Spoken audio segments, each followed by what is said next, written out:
Hello, and welcome to Everybody 3D Prints. I'm Ray Shane, and today we're going to be doing the assembly video of the FL Sun QQ Delta printer. If you haven't seen our unboxing video, I'll put a link in the description. You may want to watch that first.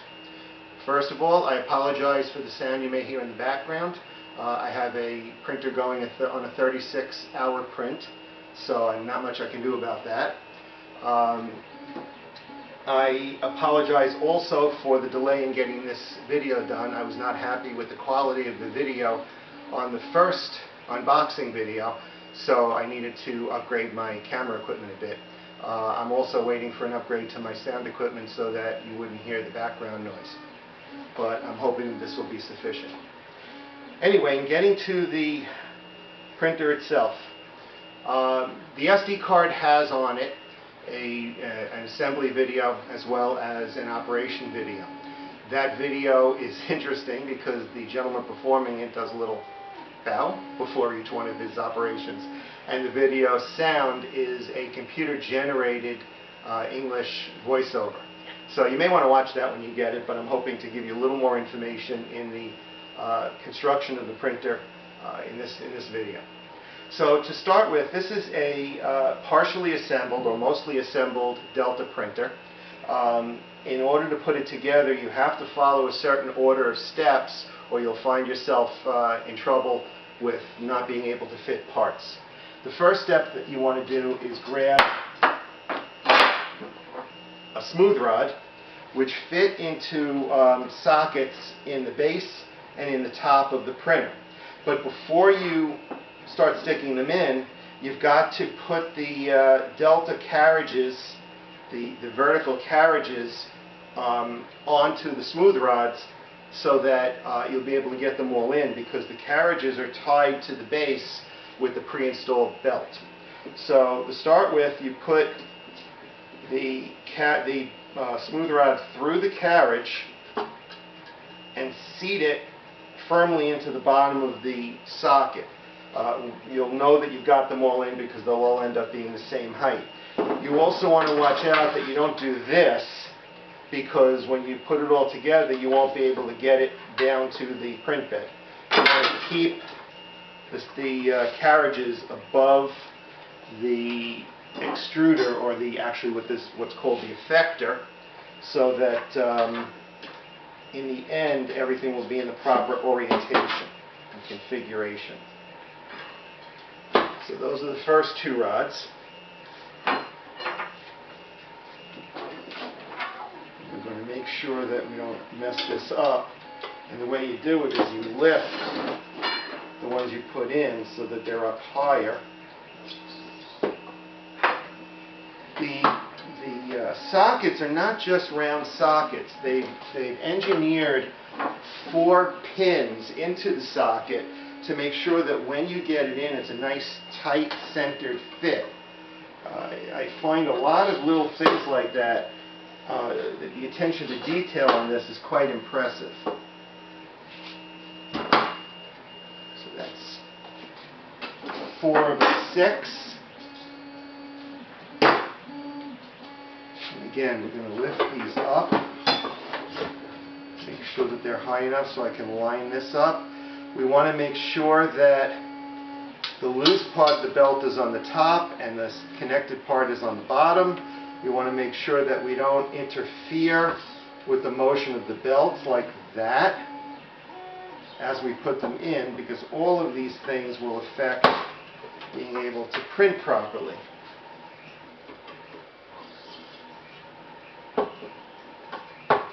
Okay, so all of the rods are of equal height. They're all well seated. Now I'm using the tools that came with the kit because most people would, and I want to make sure that they're adequate. As I said in the unboxing video, the Allen wrenches they supply are actually a number of steps above the standard ones. They're a good size, and they've got the ball end on the end, so that makes it a lot easier to get into an awkward place. Sorry about that little camera glitch. Anyway, you want to get into here with the ball end and tighten. I've tightened them while the camera was off, so I'm just double checking them now. I didn't realize the camera shut off. But you don't want to tighten them all the way down with the ball end because you can easily strip the inside of the screw. So once they're set,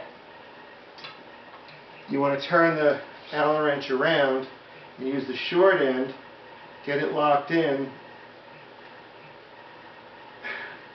and tighten them using the squared off short end so that you don't strip it. And there it goes. Get this one.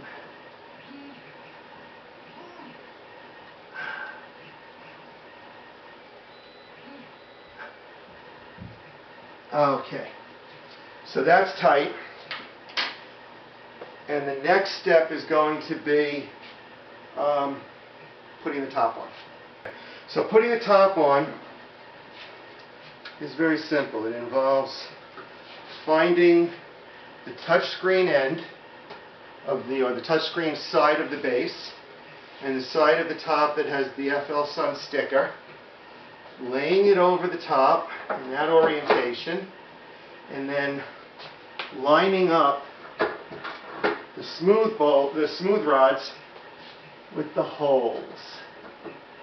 And you only want to line them up and let it drop a little onto each, because until they're all lined up, obviously you're not going to get them all on.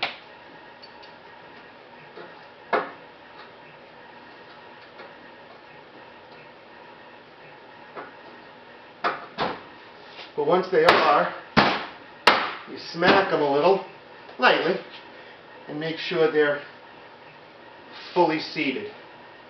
Now, I think what I'm going to do, I'm going to turn the whole thing over so it's easier for me to see what I'm locking down here. Later on, I'm going to take this base off and show you what's on the inside and how they arrange the motors and stuff. So I'm just going to do the same thing I did on the bottom, which is tighten each screw down till it hits the rod.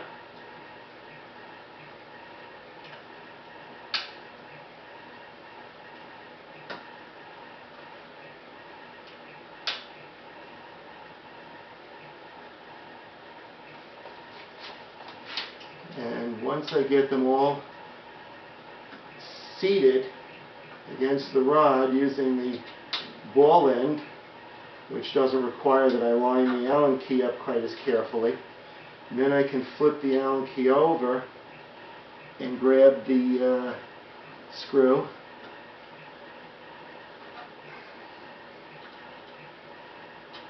and just lock them in. Remember, you're not expecting these screws to do a whole lot, just to kind of lock in the rod from slipping, but the weight is down, so there's no reason for them to move. There's no reason to over tighten these screws and possibly strip out the threads. That's 4.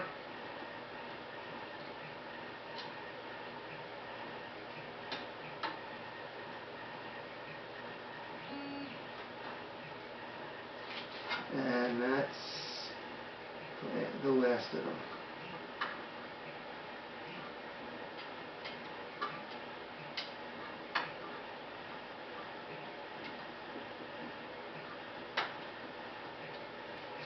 Now you're going to want to rip off all of these Scotch tapes that they have the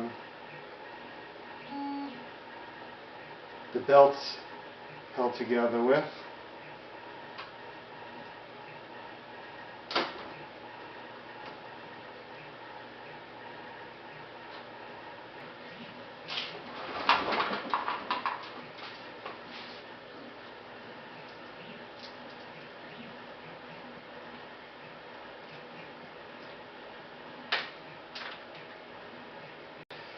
Alright, so now that you've got all the tape off and it's right side up, we're ready to do the belts. You want to make sure that the belts are not twisted, and they have these pulleys with studs on the top that come up through a hole right there. And then when we did the unboxing video, we found a bunch of loose nuts and thumb screws inside a bag. One bag opened in another one. So the thumb nuts go up here, and you tighten them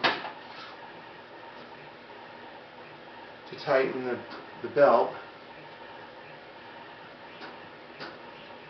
And you want to make sure that the belt moves freely. Do that on each one. Very important you keep them from getting twisted.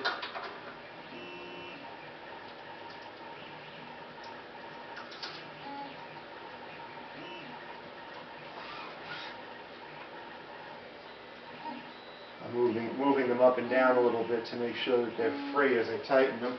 I'm tightening them there's a hole that comes right through these nuts, so I'm tightening them until I see the stud at the very top. That just feels like an appropriate tightness, and makes sense that they would make it just that long. But the stud is a little longer than that, so I guess if you needed to tighten them later. This one's a bit twisted as I put it in, so let's untwist it. Yeah. I guess if you need to tighten the belts later, there is a little play beyond where I'm tightening them to start with that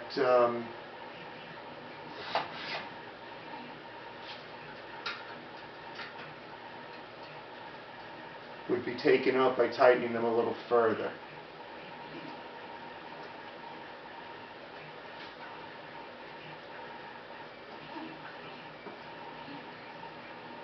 Okay, so now they're all about equally tight.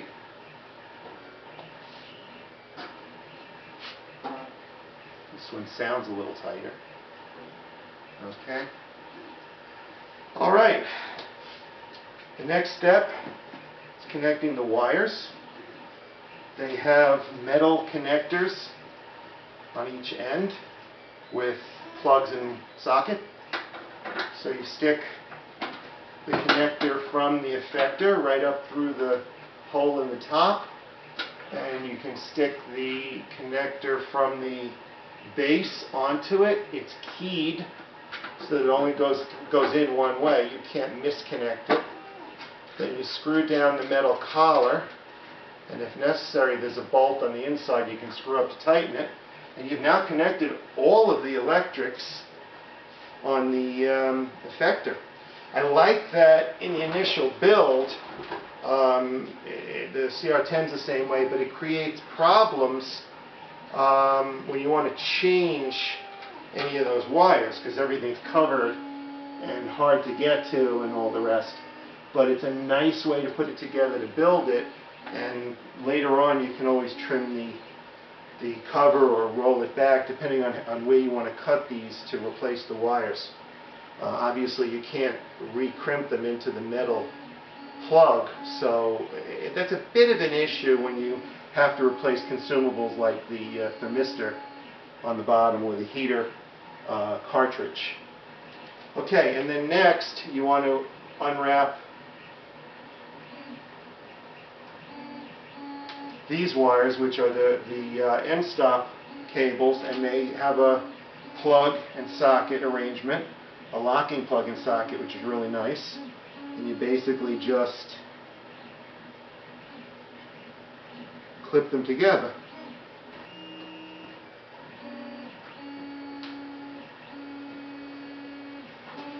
And that is that. Then you take your Bowden tube and you stick it into the Bowden connector at the bottom. Okay, so now all the wiring is done, the Bowden's connected, all that's done. We have one last set of parts, which are the shields. And those will hide the wires.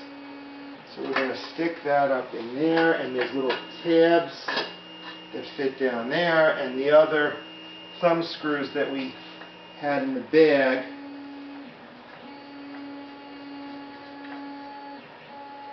hold those in place.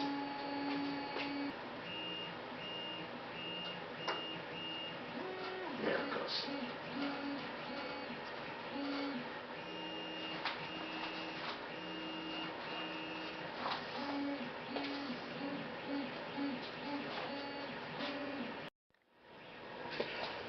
So I realized that since they supplied me with a European style plug, they probably had the machine set up at 220 volts and decided it would be a good time to take the bottom off, see what's underneath, and reset the voltage.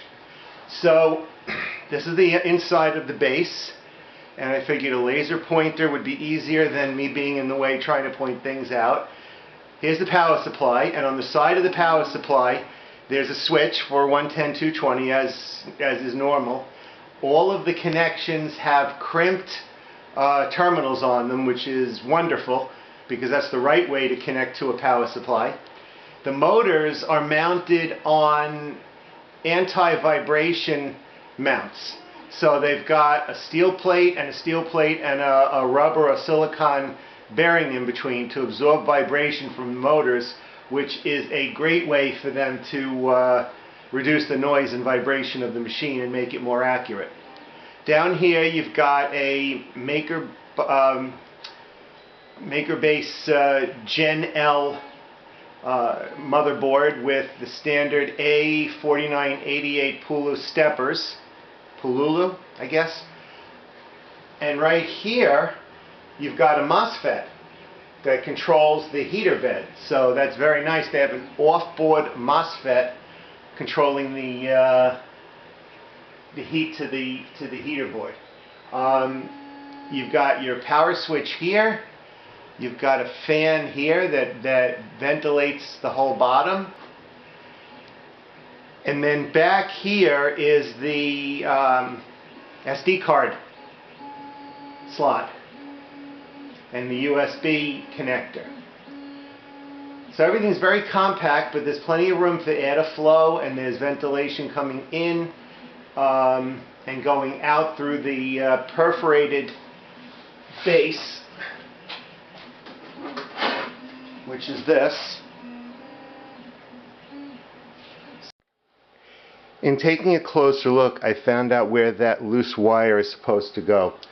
There's an external SD card reader that shows through the side of the base up in this corner. This cable is supposed to plug into that SD card reader. It apparently came loose either during shipping or when I took the base off before, and it had a piece of hot melt glue on it. So I'm assuming that this might be a design issue. There's another piece of hot melt glue right here. So I'm assuming this might be a bit of a design issue. They've placed it a little further away than it should be. Let's see if I can connect it.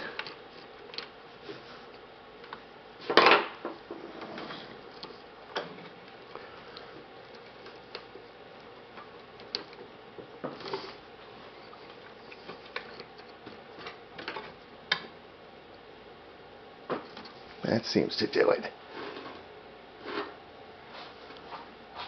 So now I'm going to put it all back together and stand it up, and we'll turn it on and see what it looks like.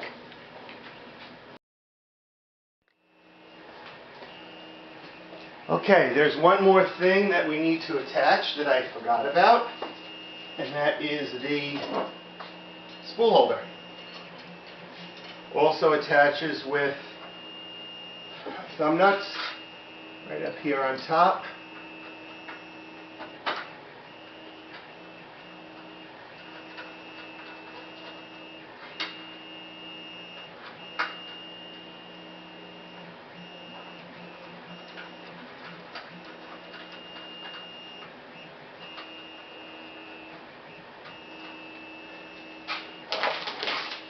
And we have the spool of filament that comes with it in vacuum packed plastic.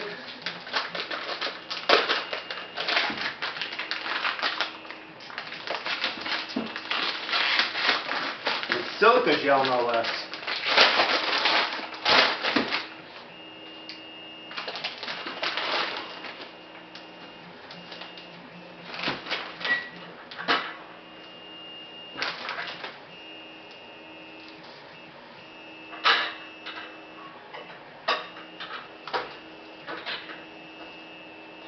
Go. Now, hit the button. It's alive! So let's see how this puppy levels.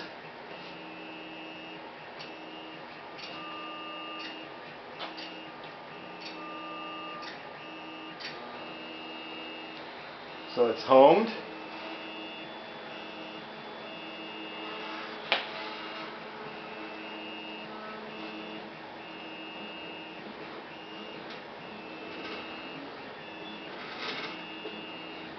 Oh, this thing is much quieter than the Big Cricket used to be. They've done an amazing job at making it quieter. I actually hear the fans running on this. There's still a little bit of vibration in those vertical panels. I'm assuming that some of that will go away when I put the grease on the smooth rods. And there you go. Now what needs to be done is the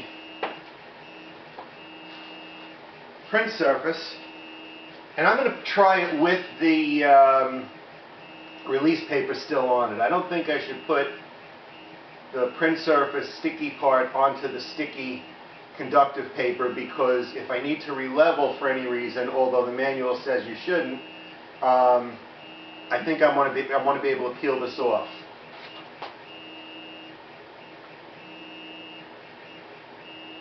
So it's just a matter of centering it.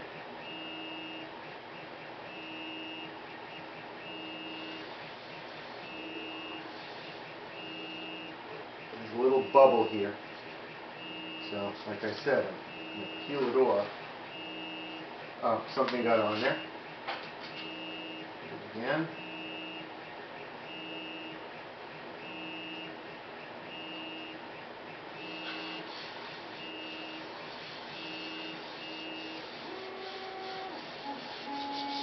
Nice and flat. Now all I have to do is adjust the Z-probe offset distance to accommodate the thickness of that print surface, and we will have a level, flat, and perfectly distant bed to start printing on.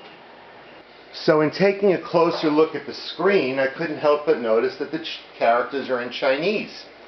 This is a function of the setup of the touchscreen, which is an MKS 2.8 TFT touchscreen, and it has its own bin file and config file. I'll go over the procedure for this in the review video later on, but it really is just a matter of loading the correct files. I've spoken to FL Sun about it, and they said this was because it was a review unit sent to me right out of the factory, and it wasn't set up for location, which also covers the power cord and the fact that it was set on 220. So I put the appropriate files on the root of the SD card and loaded the SD card into the machine, and now when I turn it on, you can see that it's updating the files on the SD card, and when that's done, we should have English. Well, let's see. It's a very quick process.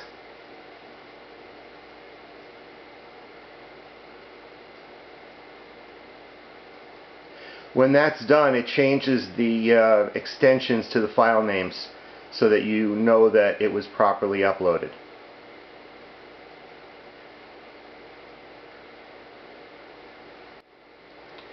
So now you can see, when I press this, it's in English at the top. So we're good. So what I've done off camera is I've loaded the filament, the process for which and my thoughts on which I will put into the review video.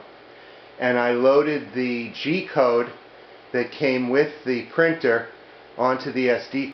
And here we go.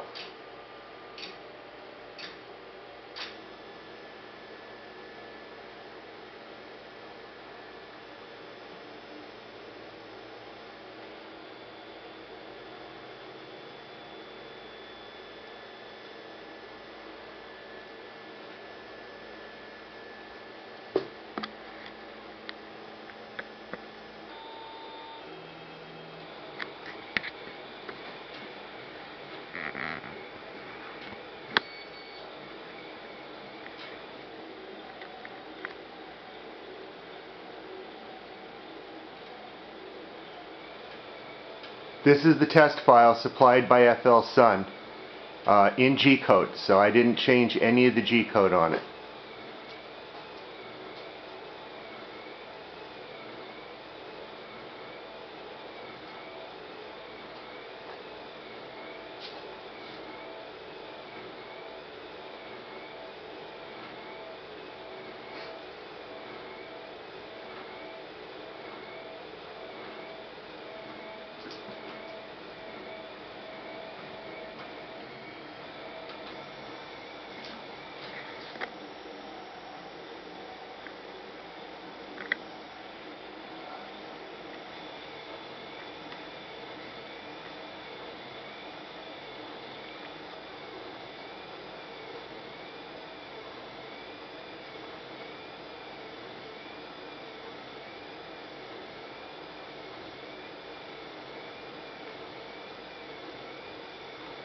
This machine is really, really quiet.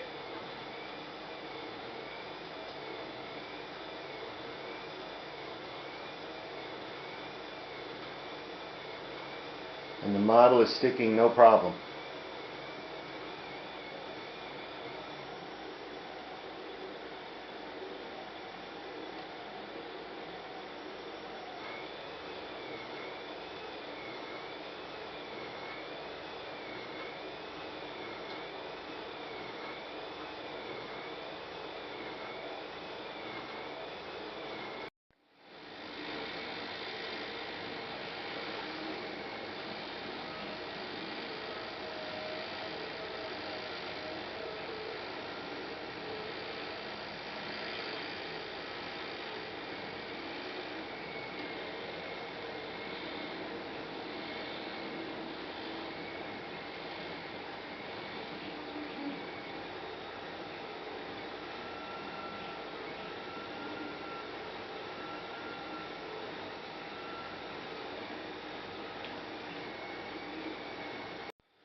And there you have it, the assembly of the FL Sun QQ Delta printer.